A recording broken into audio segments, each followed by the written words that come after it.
Hello, I'm Kelly Mantle. Hello, I'm Kelly Mantle. Hello, I'm Kelly Mantle. And this is the Kelly Mantle Show. Won't you come inside the Kelly Mantle studio?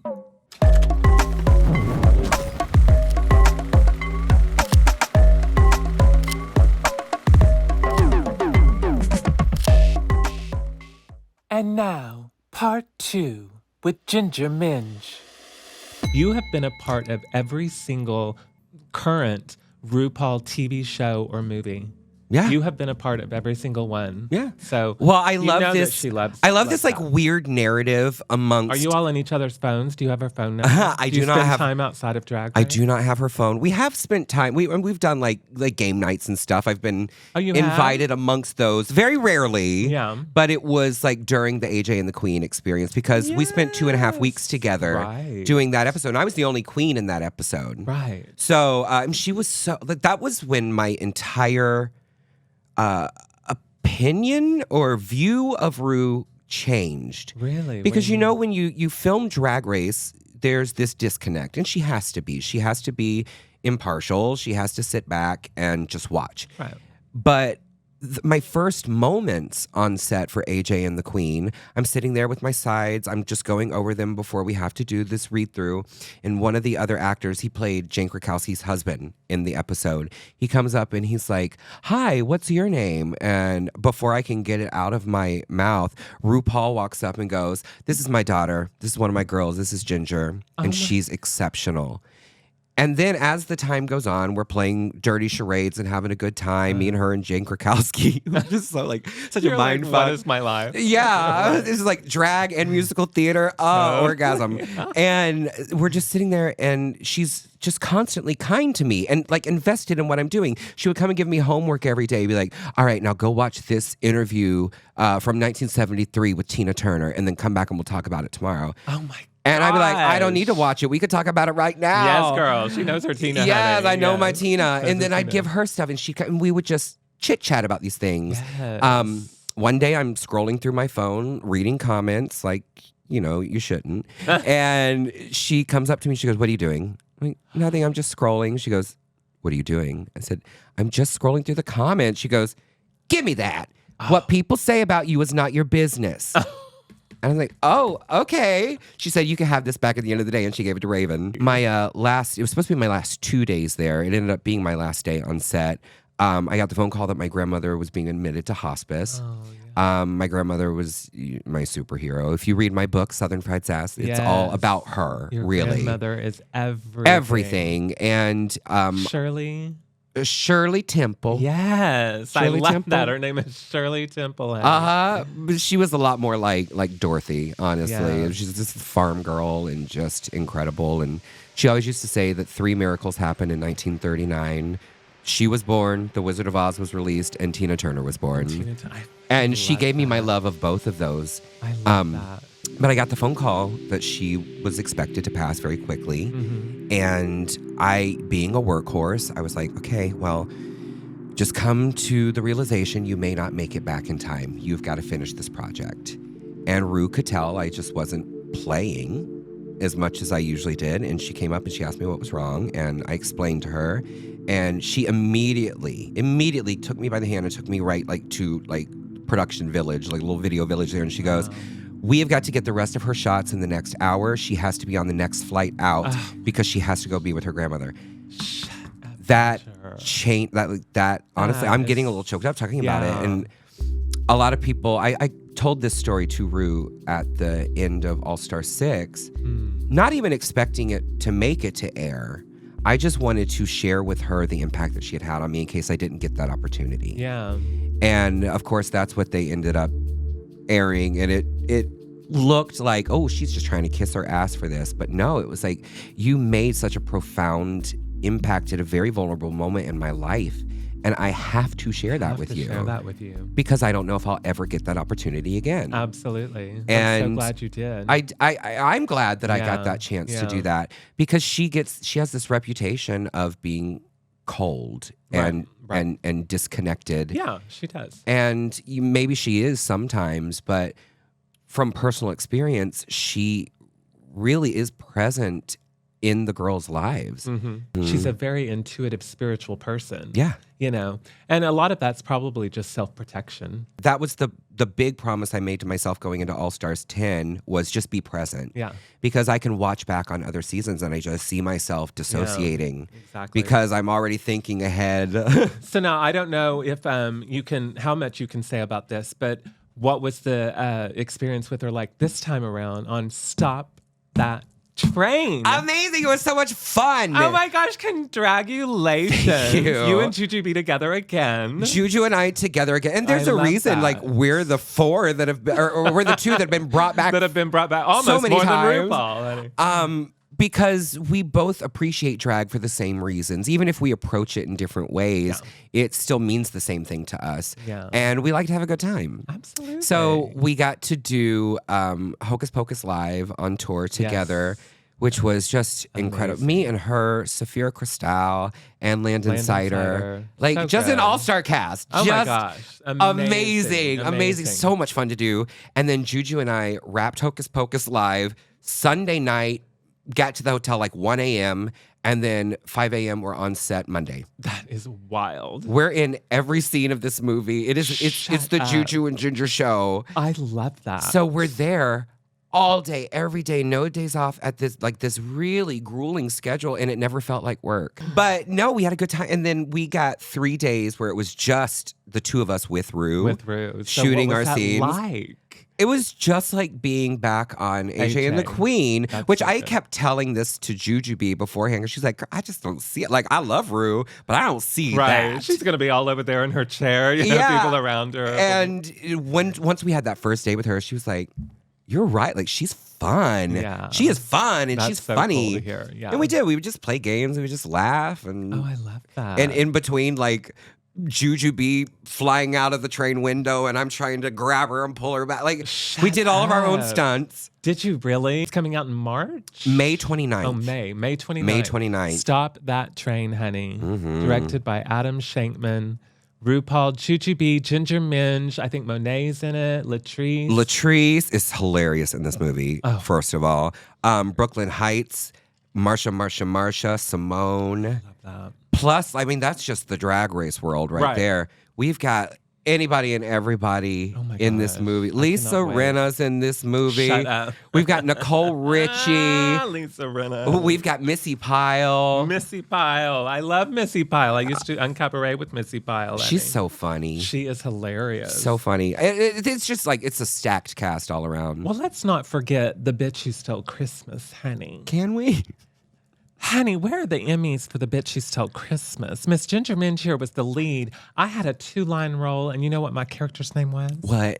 Wistful Woman. Wistful woman. Honey, and when I tell you I showed up on that set that day, and I gave them wistfulness. Wispy and wistful. Wispy and wistful, honey. I love your scene in that movie, Isn't though. it so fun? It is Me and so Mayhem cute. Miller, honey. She's the best driver. I'm like, take me away. It was so fun. I love it. But that's just like living proof of the old adage, there are no small parts, only Honey, small actors. You got to show You up and you got had to take those your lines moment, and honey. you made a meal of I it. made a meal out of it, honey. I was like, okay, you're going to give me 2 lines. I'll make the best of it.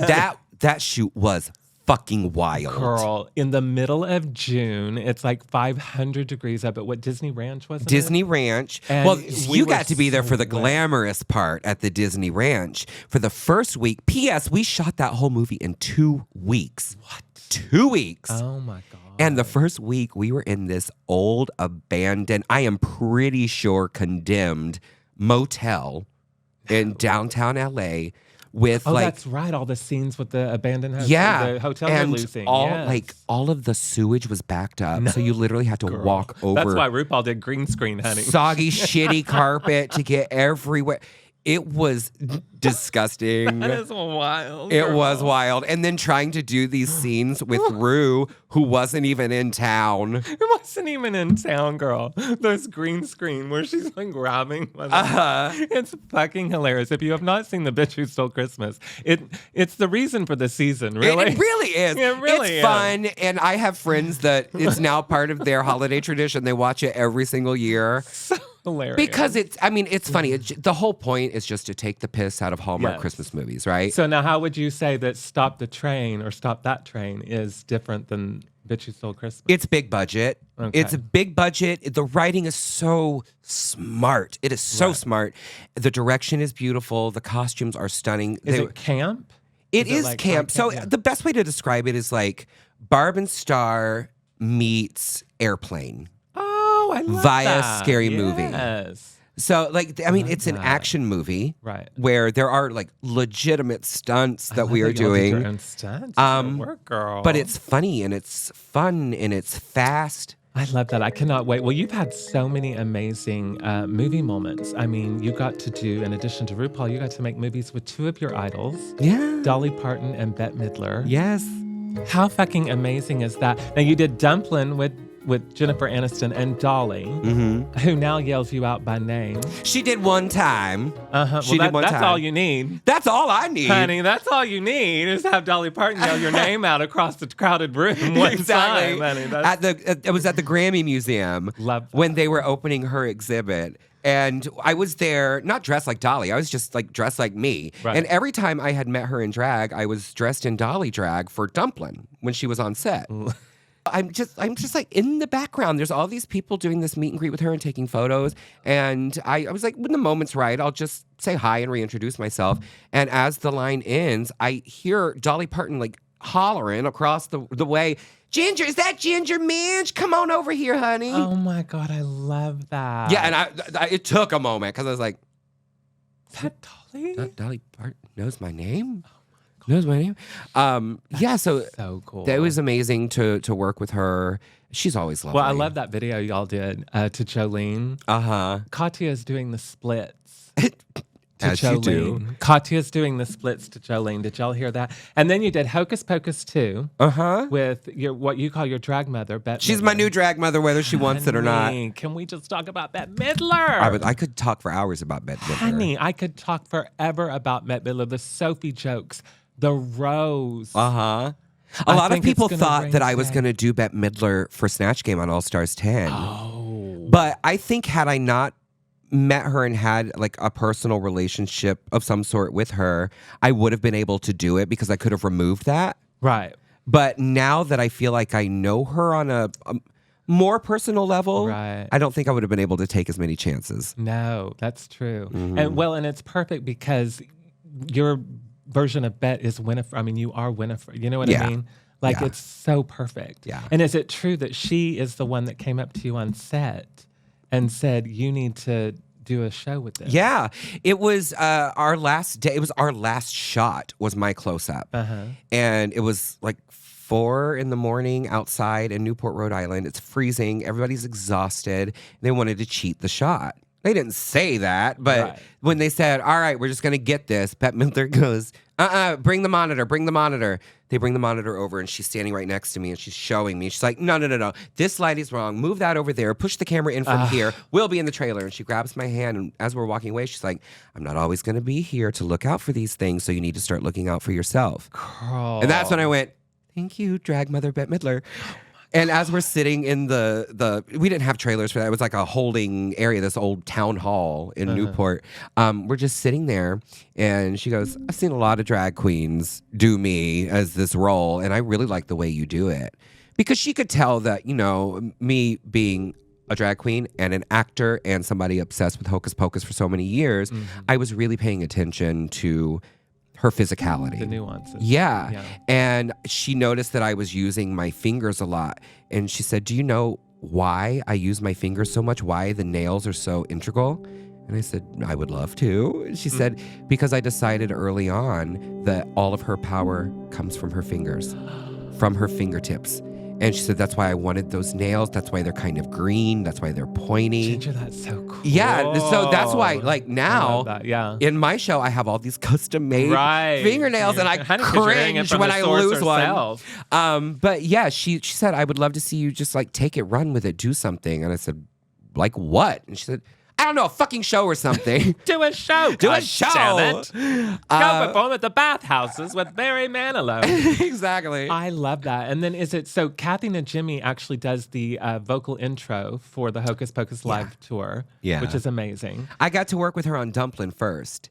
Yeah, well, now, wasn't it actually the director of Dumpling that recommended you for Hocus Pocus? Well, she directed both. Oh, she directed both. She directed both. Yes, got she it. recommended me for AJ and the Queen.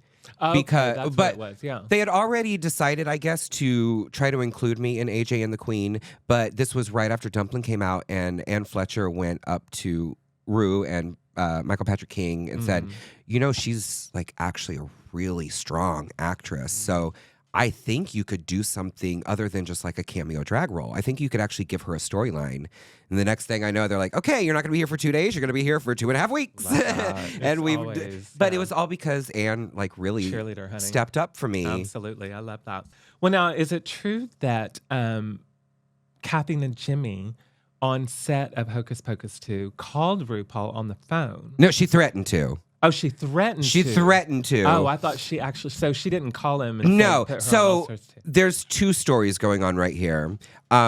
Kathy, of course, is a huge Drag Race fan, fan in general. I knew this from Dumpling. Because my first day, I wasn't even like filming. Yeah, I went for costume tests. And I'm in my little trailer here.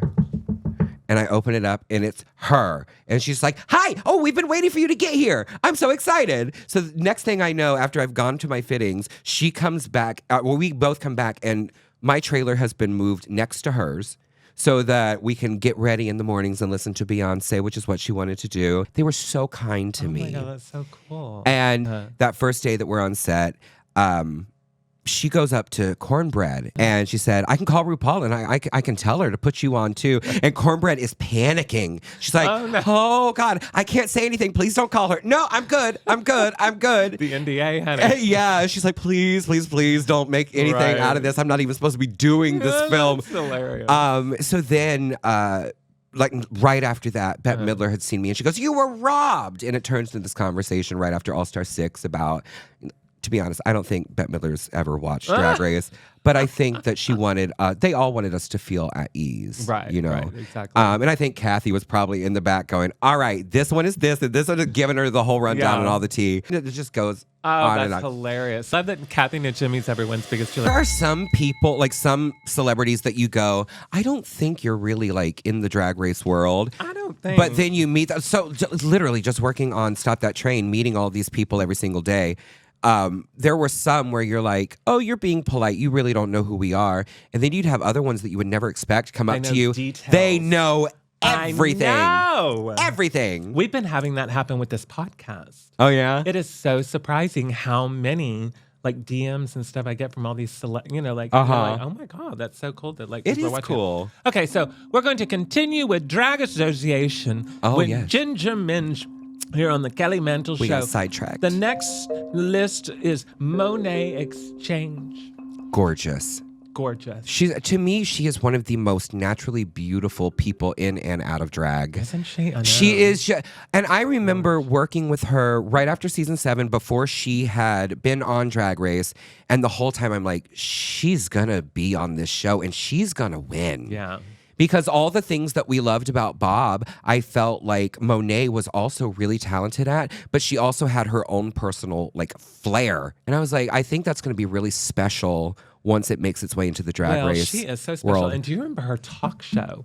I did it. The Monet or the exchange rate. The exchange rate. Jinx and I did it. Oh, you did. It was so because she had RuPaul on there. It was like such a great time. I mean, her podcast now is great and everything she does is great, but I remember that talk show. It was so cool. I love the production value for that talk show too. That's what I remember showing up because at that time, Drag Race was still building outside of the actual brand. Well, she was one of the first girls to do that kind of thing. Yeah. So I know Jinx and I were like in the van on our way over there, just getting into drag. And we're like, oh, girl, what's this going to be? They're going to have us in some hot, sweaty back room sitting on some apple boxes. And we show up and we're like legit. Oh, shit. Right, I know. It was insane. I love her. I love her. I'm a big fan. Gidget galore.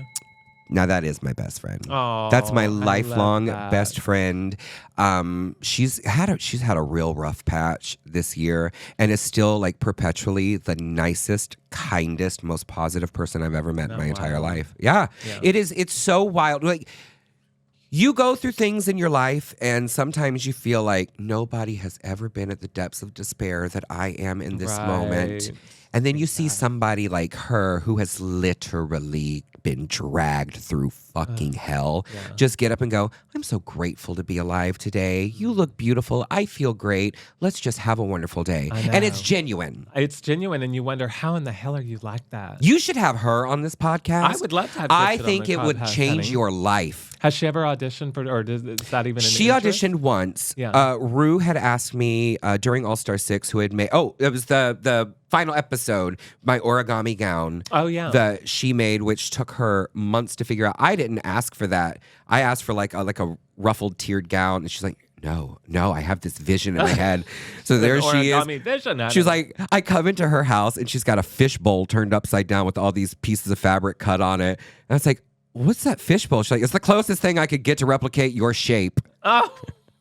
But she came up with all the math to do this. But Ru had asked who made that, and I said, my lifelong best friend, Ginger Galore. She said, has she auditioned? I said, no. She said, she should. Oh. And she auditioned, and she got some great feedback, but didn't make it. But it's not her passion. No, exactly. If it's not, it's not. No. Is it true that you're the aunt to Mikey Meeks? I am. On season 18. I am. So, Orlando is known for having a diverse drag scene, but it's also a very small drag scene. So for years, I have been doing the Golden Gals Live and a lot of our Fruit Wine production live stage shows with Mr. and Miss Adrian, who is Mikey's mother. Right. So Mikey is another one of those Broadway theater babies who got into drag. In drag, we're either born through musical theater or on Halloween. Girl. And she came to us through musical theater. Through musical theater, honey. And she's definitely, she's been an integral part of our Orlando drag scene. What is the story about Mandy Moore and you being an Annie together? Oh, yeah, we used to do a lot of theater together. We were in the same children's theater program. Really? In Mount Dora at the Ice House Theater. And we did, the big one that we did together was The Trial of Goldilocks. Oh. Where she was Goldilocks. Oh. And I was the judge. She's on trial. You were Judge Judy. I was Judge Judy. Back in the day. That is I will never hilarious. forget, though, the first time we auditioned together for a main stage show. It might have been Annie. I don't remember which one it was. But I walk in with my little Iowa boombox and my Tina Turner Acid Queen CD. And I performed the entirety of Acid Queen from The Who's Tommy. Are you kidding me? How old are you? Probably like 9 or 10 at this point. Oh my God. And I think they cast me just for the sheer amount of courage it took. I would put you on Broadway. Are you kidding? Coming in, little Ginger Minj coming in 9 years old doing the whole Tina Turner. If your child ain't all he should be now, this girl will put him right. Oh my God, girl, that's amazing. Bob the drag queen. I love Bob. Do you? I actually do. I love his approach to comedy. I love his approach to drag because it's very flamboyant, it's very theatrical, and it's very in your face. I really, really like that. It's amazing. So to have her say the things that she does about me, it makes me laugh. I know that I should probably be more offended by it, but I also really just love Bob's comedy. So if it's funny, it makes me laugh. That's such a great way to look at it because it is funny. The It is things funny. that she says are funny. I'm going to tell you right And now. I don't think that they're most of it's not true. mean-spirited. Most of it's not true. Right. We just have to talk a minute about your music. I have to tell you, you've released so much music and it's so much good music. I already told you that the Double Wide Diva album is one of my favorites. It's my favorite of all the albums I've done. It's the most personal to me. It is the most personal and it is the most universal. And when you did the acoustic version of you sitting up on that little bar stool with your Swedish guitar player, honey. Yes. Girl. I mean, I want you to listen to these. She has this, well, first of all, you do a Garth Brooks cover. Do you know why I did that? Why? because you can't get the Garth Brooks version of that on most like streaming platforms. He just doesn't put it out there. Are you serious? Yeah, you've got to like buy it or own the CD or get like a random Friends in Low Places. Are you serious? Yeah. My favorite Garth song was always Papa drove a truck nearly all his life. You know it drove Mama crazy being a trucker's wife. Mine was always standing outside the fire. Yes, love that song. Outside the fire. And then he does the cover of what's it called? And the thunder rolls. And the lightning strikes. Boom, boom, boom. And then he and Trisha Yearwood. You ever done a Yearwood. Train Your Tucker song? I haven't recorded it, but I used to do Delta Dawn for my grandmother because that was her favorite. I love that. She loved it. But Trisha Yearwood and Garth did that cover of Shallow. Oh, that's right. Which I actually really kind of like better than the original. Yeah, it's and I really love the cover. original, but Well, and I love he's a big old liberal, honey. I do too. Love that. He's an Okie too. He's from Oklahoma as well, honey. I do also love think the best overall country music song from the 90s is Trisha Yearwood's She's in Love with the Boy. And you have another song called Walk Tall. I want y'all listening to these lyrics here at the beginning. Daddy gave me a baseball bat, Little League, NASCAR, all of that. Wouldn't let me fall far from that tree, but everything I ever wanted was in the back of Mama's closet. And when they weren't looking, that's where I'd be. And that's where the red ruby slippers come in. Which I got a lot of shit for that, too. Why? With people saying, oh, it's not a true story. It's inauthentic. And that really, it didn't upset me, but it really upset my mom. Oh, really? Because she was like, but that is true. I did do that for you. You've still got the fucking shoes. Girl, where'd she find red ruby slippers? It was 1989. It was the at year. The Walgreens? No, it was at the Ames. It was the Ames department store. Girl, you know that's true. She got them at the Ames. Yeah, honey. it was 1989, which was the 50th anniversary re-release of Wizard of Oz. Oh. So it was like Wicked is right now. So she got, I mean, they were these awful little things. I still have, I'll send you a picture of them. But she bought those for me, and they were our little secret. I love that. And when I told that story, it was one of those Drag Race situations where they're like, okay, we want you to be real and vulnerable, but you've got 90 seconds to tell a 5-minute story. When you write the story out for them, it's 5 minutes long. Oh, so you write it out for them? You write it out and you rehearse it in front of them. Oh. And as you go... So see, I don't think a lot of people even know that. No, they don't. They don't really know how the sausage is made. They just know that the aftertaste can be bitter, you know? And so...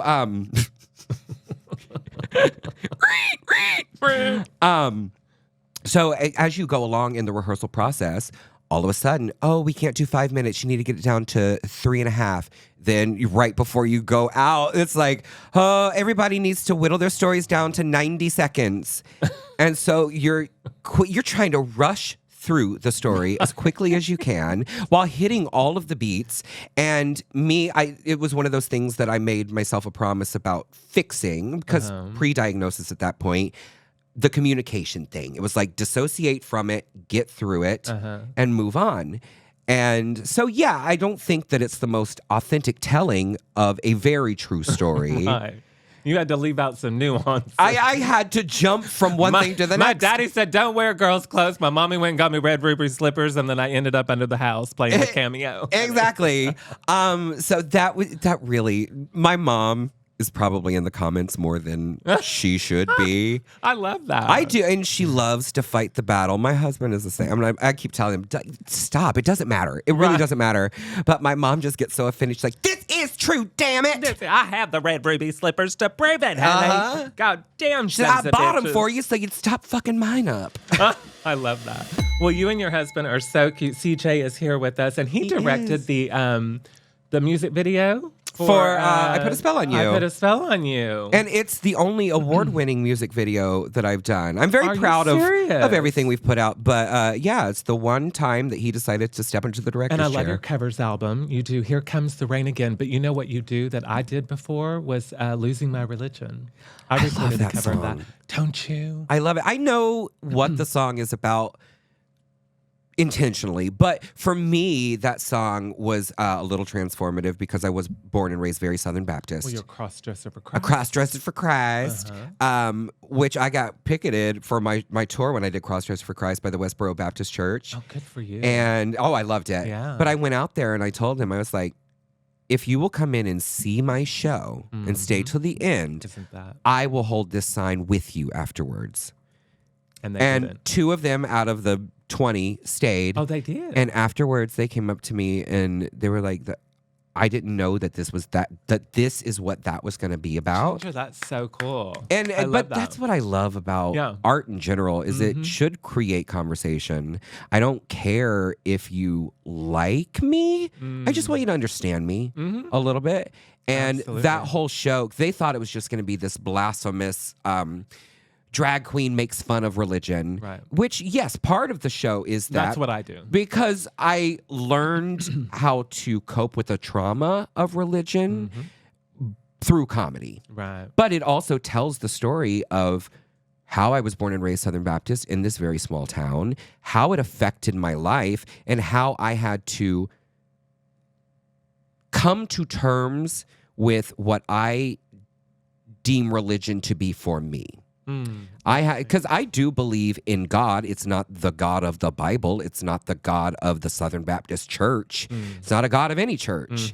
It's a very personal relationship that I have. It's a personal relationship. And it took me a long time to figure out what and who and how all of that was for me. To separate yourself from the establishment, which is set up to grift people. Yes. Into and I being saw good it firsthand people, my and most entire of them life. aren't. Yeah, exactly. Oh, honey, I know. I grew up in Oklahoma. Well, so I know if you're wearing a cross around your neck, I'm going to turn and walk the other way because you don't mean anything it stands for. Thank goddess for Madonna, honey, because that's the only reason that got me in that church was so I could act like I was her. I'd walk up and that little priest would hand out that little thing and I'd be like, life is a mystery. Everyone must Stand alone. I hear you call my name, and it feels like Ginger Minj. Oh my gosh, this has been such a key, so much as fun. we reach the midnight hour. Girl, there's still things, I know, as we reach the midnight hour. So what's next for you? Because I hear Broadway. I want to play Madame Morrible. Are we looking at Morrible? Please. We're looking at it. We're trying to make it happen. I'm trying so hard with every fiber of my being. You know Alexandra Billings. I know who is my drag aunt. And she is my mentor, my acting mentor. We love you, Alex. You did. You got her and Honey West back together, girl. I did. I'm so glad you did that. One of the things I'm most proud of I used as a to go producer. watch them at the Gentry on Halstead all the time when I was doing theater there in Chicago, honey. I love them. When I got cast in Lacage in Chicago, it was the first time I met Honey in person. Yes. She was cast as my understudy. And I'm like, no. Like, she's a fucking legend. Right? She's a legend. I used to go, every time I would go to Chicago for Continental, the first thing I would do was go and see Honey West shows. Hello. I was in Vampire Lesbians of Sodom with her and Alex. Really? Yes. I love that. It was amazing. My first big professional theater gig. I got my equity card doing that. And then what was I going to say? Oh, speaking of Lacage, did you just hear that Billy Porter and Wayne Brady? Yeah. Isn't that amazing? Which is funny because I've always dreamed of doing that show with Wayne Brady. Oh, wow. Like, he was like in my head, I was like, I really want to play Alban next to his Georges. I just thought it would be beautiful. So I'm excited to see that come to fruition, even if it's not with me. Well, I'm excited to see you on Broadway. So I am too. make that happen, there's some honey. irons in the fire. There's some irons in the fire, so get them burning, baby. We're just because waiting we to got see. Ginger Minj here on the way to Broadway. Thank you so much for being here. Thank you for having adore me. you so much, and I'm so proud of you. And congratulations for being our current reigning All-Stars queen here on the Kelly Mantle Show. We know that you have a million podcasts to choose from, and for some reason you chose this one, and we have no idea why, but we are so glad that you did. And make sure that you go subscribe and buy our merch and join our Patreon because we have all kinds of wonderful things there for you. And please tune in next week when our guest will be Bette Midler. It's just going to be me in a wig.